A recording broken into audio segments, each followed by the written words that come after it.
ഭഗവത്ഗീത സാംഖ്യയോഗത്തിലെ 40-ാമത്തെ ശ്ലോകം.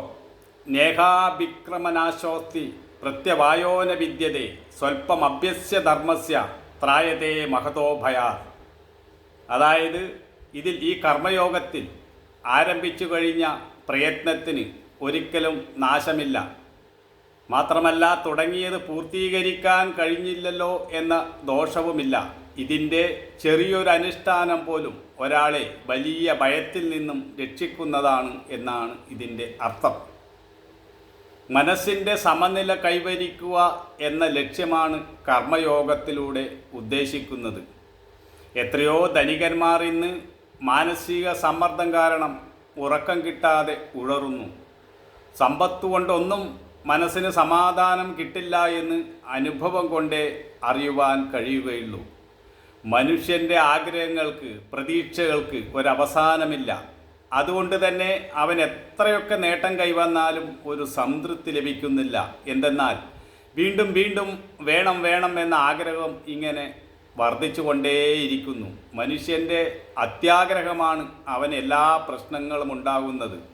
മനുഷ്യൻ്റെ ന്യായമായ ആഗ്രഹത്തെ ഒരു ശാസ്ത്രവും എതിർക്കുന്നില്ല. പക്ഷേ ആഗ്രഹങ്ങൾക്ക് യാതൊരറ്റവുമില്ല. വെട്ടിപ്പിടിച്ചും തട്ടിപ്പിടിച്ചും എങ്ങനെയെങ്കിലും പണമുണ്ടാക്കുക എന്ന ഒരു നിലയാണ് ഇന്ന് മനുഷ്യർക്കുള്ളത്. അതുകൊണ്ട് തന്നെയാണ് സമാധാനമില്ലാത്തതും. ഇവിടെ പറയുന്ന കർമ്മയോഗം എന്ന് പറയുന്നത് കർമ്മത്തെ യോഗമാക്കുവാനാണ് പറയുന്നത്. അതാണ് സമാധാനത്തിൻ്റെ വഴി. നമ്മൾ ഏതൊരു കർമ്മം ചെയ്യുമ്പോഴും അതിലൊക്കെ നമുക്ക് ബന്ധനമുണ്ടാകുന്നു, ആസക്തി ഉണ്ടാകുന്നു. ഈ ആസക്തിയാണ് നമുക്ക് ദുഃഖമുണ്ടാക്കുന്നത്. അതുകൊണ്ട് ബന്ധമില്ലാതെ തൻ്റെ കർത്തവ്യം എന്ന നിലയിൽ കർമ്മം ചെയ്യണം എന്നാണ് കർമ്മയോഗത്തിൽ പറയുന്നത്. അല്ലെങ്കിൽ മനസ്സ് ഇങ്ങനെ ഉഴറിക്കൊണ്ടിരിക്കും. കാരണം നമ്മളൊരു കൃഷി ചെയ്യുന്നു എന്ന് കരുതുക. അപ്പോൾ നമുക്ക് ഒരു പ്രയത്നിക്കാനുള്ള ഒരു ആഗ്രഹം വേണം. പക്ഷേ ആ കൃഷി ചെയ്താൽ അതിൻ്റെ വിളവെടുക്കാൻ പറ്റുമെന്ന് നമുക്ക് ഉറപ്പൊന്നുമില്ല. അതിന് ഒരുപാട് ഘടകങ്ങളുണ്ട്. ഒന്നുകിൽ നമ്മൾ വിളവെടുക്കാനാകുമ്പോഴായിരിക്കും മഴ പെയ്യുക, അല്ലെങ്കിൽ ശക്തമായ കാറ്റ് വന്ന് എല്ലാം നശിപ്പിക്കുക.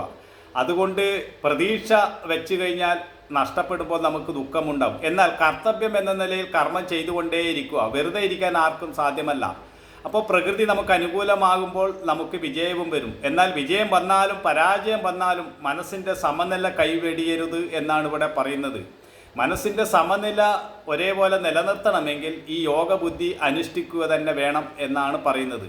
പിന്നെ ഒരു കാര്യം പറഞ്ഞിരിക്കുന്നത്, ഈ യോഗാനുഷ്ഠാനം ഒരിക്കൽ തുടങ്ങിയാൽ പിന്നെ അത് അവസാനിക്കുന്നില്ല എന്നാണ്. നമ്മളൊരു കൃഷി ചെയ്തു, അല്ലെങ്കിൽ ഒരു ബിസിനസ് പൊട്ടിപ്പോയി, അതോടുകൂടി എല്ലാം നഷ്ടപ്പെട്ടു. എന്നാൽ ഇതങ്ങനെയല്ല. മരിച്ചാലും നമ്മൾ ചെയ്തു വെച്ച യോഗ സംസ്കാരം നമ്മുടെ ഉള്ളിൽ അവശേഷിപ്പുണ്ടാവും. അടുത്ത ജന്മത്തിൽ ബാക്കി കാര്യം നമ്മൾ പ്രയത്നിച്ചാൽ മതി എന്നതാണ് ഈ യോഗബുദ്ധി കൊണ്ട് ഉദ്ദേശിക്കുന്നത്. എന്നാൽ ഇത് സാമൂഹ്യ ജീവിതത്തിൽ എത്രമാത്രം പ്രായോഗികമാണ് എന്ന് അറിയില്ല. പക്ഷേ ഇവിടെ പറഞ്ഞിരിക്കുന്ന തത്വശാസ്ത്രം ഇങ്ങനെയാണ്. മനസ്സിൻ്റെ സമനില കൈവരിക്കണമെങ്കിൽ ഇഷ്ടാനിഷ്ടങ്ങൾ വെടിയണം. ജയപരാജയങ്ങളെയും സുഖദുഃഖങ്ങളെയും എല്ലാം തുല്യമായി കാണാൻ കഴിയണം. ഇതാണ് യോഗബുദ്ധി എന്ന് പറയുന്നത്. ഇത് ഗീതയിൽ ഇതിനു മുമ്പ് പല പ്രാവശ്യം പല സ്ഥലത്തും പറഞ്ഞിട്ടുണ്ട്. അപ്പോൾ യോഗബുദ്ധി കൈവരിക്കണമെങ്കിൽ നമുക്ക് നമ്മുടെ കർമ്മത്തിൽ ഒരു സമഭാവന കൈക്കൊള്ളാൻ കഴിയണം. വിജയമായാലും പരാജയമായാലും വരട്ടെ, എൻ്റെ കർത്തവ്യം എന്ന നിലയിൽ കർമ്മം ചെയ്യാൻ കഴിയണം. ഇല്ലെങ്കിൽ നമുക്കൊരിക്കലും ഒരു സമാധാനം ലോകത്ത് ഉണ്ടാവില്ല. എന്തുകൊണ്ടെന്നാൽ ഈ ലോകത്തിൻ്റെ സ്വഭാവം അങ്ങനെയാണ്. എല്ലാത്തിലും ഒരു ദ്വന്ദ്വ ആത്മകഥയുണ്ട്. ഈ ദ്വന്ദ്വങ്ങൾ ഉള്ളത് കൊണ്ട് തന്നെ നമ്മൾ സുഖം അനുഭവിച്ച് തീരുന്നതിന് മുമ്പേ ദുഃഖവും വന്നു ചേരും. അതുപോലെ വിജയം നമ്മൾ നേടി ആഹ്ലാദിക്കുന്നതിന് മുമ്പ് നമുക്ക് പരാജയം വന്നു ചേരും. ഏത് സമയത്താണ് നമുക്ക് രോഗം വരിക, എപ്പോഴാണ് നമ്മൾ മരിച്ചു പോവുക എന്നൊന്നും പറയാൻ കഴിയില്ല. ഈ ലോകത്ത് എന്നും ഒരു നിസ്സഹായ അവസ്ഥ നമുക്ക് എല്ലാവർക്കും ഉണ്ട്. അതുകൊണ്ടാണ് പറയുന്നത്, ഈ ലോകത്ത് നമുക്ക് സമാധാനമായി ജീവിക്കണമെങ്കിൽ ഒരു യോഗബുദ്ധി പുലർത്തി നമ്മൾ മുന്നോട്ട് പോകണം. നമുക്ക് അമിതമായ ഉഷ്ണം സഹിക്കാൻ കഴിയില്ല, അമിതമായ തണുപ്പ് സഹിക്കാൻ കഴിയില്ല. അതുപോലെ ഒന്നും അമിതമായി നമുക്ക് സഹിക്കാൻ കഴിയില്ല, എല്ലാം മിതമായിട്ടേ പറ്റുള്ളൂ. അതുപോലെ മനസ്സിനെയും നമുക്ക് അധികം മാനസിക സംഘർഷമുണ്ടായാൽ സഹിക്കാൻ കഴിയില്ല. അപ്പോഴാണ് ആളുകൾ ആത്മഹത്യയും മറ്റും ചെയ്യുന്നത്. അതുകൊണ്ട് മനസ്സിൻ്റെ സമനില അഭ്യസിച്ചുകൊണ്ട് ഈ ലോകത്ത് ജീവിക്കണം എന്നാണ് പറയുന്നത്. നമ്മൾ നല്ലവണ്ണം വിജയം ഉണ്ടാവട്ടെ, വിജയം കൈവന്നുകൊണ്ടേയിരിക്കട്ടെ. അപ്പോൾ നമ്മൾ ആകാശം മുട്ടെ തുള്ളിച്ചാടാതിരിക്കുക. അതുപോലെ പരാജയം വരുമ്പോൾ പാതാളത്തോളം താഴ്ന്നു പോകാതെയും ഇരിക്കണം. ഇതിന് കർമ്മം ചെയ്യുമ്പോൾ അതിനെ യോഗമാക്കി മാറ്റാൻ കഴിയണം എന്നാണ് പറയുന്നത്. ജ്ഞാനമാർഗത്തിൽ പറയുമ്പോൾ എല്ലാത്തിനെയും വന്നു പോകാൻ അനുവദിക്കൂ, എല്ലാത്തിനെയും സ്വീകരിക്കുന്ന ഒരു മനോഭാവം കൈക്കൊള്ളണം എന്നാണ് പറയുക. കർമ്മയോഗത്തിൽ പറയുമ്പോൾ കർമ്മത്തെ യോഗമാക്കി മാറ്റാൻ പറയും. അതും ശരിക്ക് നമ്മൾ ചിന്തിച്ച് നോക്കിയാൽ അതും ജ്ഞാനത്തിൻ്റെ അംശം തന്നെയാണ് അതിലുമുള്ളത്. അതുപോലെ പതഞ്ജലി യോഗസൂത്രത്തിലേക്ക് നമ്മൾ പോകുമ്പോൾ അവിടെ പറയുന്നത് ചിത്തവൃത്തികളെയൊക്കെ നിരോധിക്കണമെന്നാണ്. ദുഃഖവൃത്തി എന്ന് പറയുന്ന ഒരു വൃത്തി നമ്മുടെ മനസ്സിൽ നമ്മൾ ശീലം കൊണ്ട് ഉണ്ടാക്കിയെടുത്തതാണ്. ഒരു കാര്യം നമ്മൾ ആഗ്രഹിച്ചു, അത് നേടിയില്ലെങ്കിൽ ദുഃഖിക്കേണ്ട ആവശ്യം എന്താ ഉള്ളത്? പക്ഷെ നമ്മൾ ദുഃഖിക്കുന്നു. നമ്മുടെ സ്വഭാവം നമ്മെ കാർന്നു തിന്നുകയാണ്.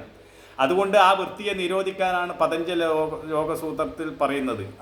അതുപോലെ ഇതെല്ലാം തന്നെ ഒരു കണക്റ്റഡ് ആയിട്ടുള്ള കാര്യങ്ങളാണ്. നമുക്ക് മനസ്സിലാവാൻ വേണ്ടി തിരിച്ചും മറിച്ചും പറയുന്നേ ഉള്ളൂ.